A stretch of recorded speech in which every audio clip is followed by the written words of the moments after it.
Episode 20 of Love Island has hit a little different for me, especially as a black man, for the ending of this episode. I won't even lie to y'all. If you haven't watched the episode, skip this, but there was really a couple of different parts within this episode that really got me. And Alandria standing up there and everybody being like, oh my gosh, you're so strong, you're so strong. And she's being like, well, who else gonna be strong for me up here but myself? And that really hit hard. And that's when I was like, okay, I'm trying to keep it together right now. And then the feelings kept coming because Alandria was up there like, you know what, guys, thank you so much. I really appreciate it. And Shelly starts crying and starts waving her hand, telling her no to stop speaking. And I'm like, yeah, the waterworks they're about to show up. I'm not even gonna lie to you. And one of the things that I don't like, and I know people mean well, is when they're like, oh my gosh, how are you being so strong?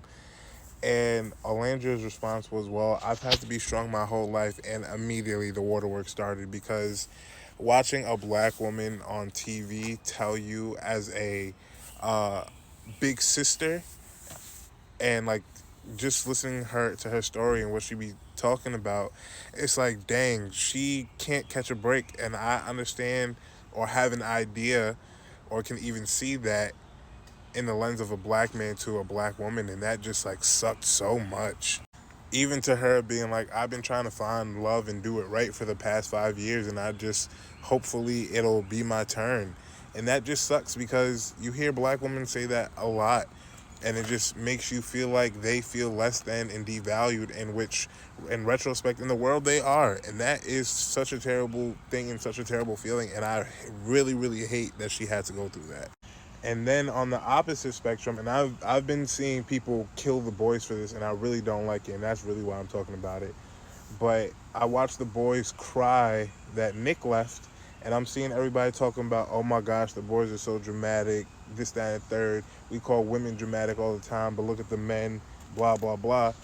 But seeing two black men hug on national TV and cry and tell them each other that they love each other, we don't get to see that often. We constantly tell black men to hide their feelings and hide their emotions, and if you're weak, you cry. And if you cry, you're a girl and you're a woman. And to watch that happen and manifest on TV in that way was such a great thing and a great feeling, because it's like, A, not all men are a monolith, but B, men should be able to express their feelings and say what's going on.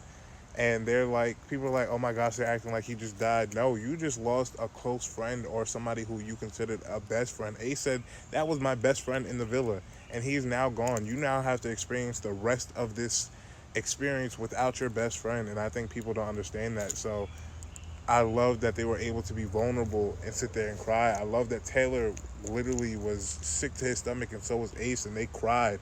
And they cried together, and they held each other and hugged each other. Like, that should be okay. So all I have to say is, watching this episode as a black man really hit different, and I was able to see it through a different lens, and I'm glad I was able to see that.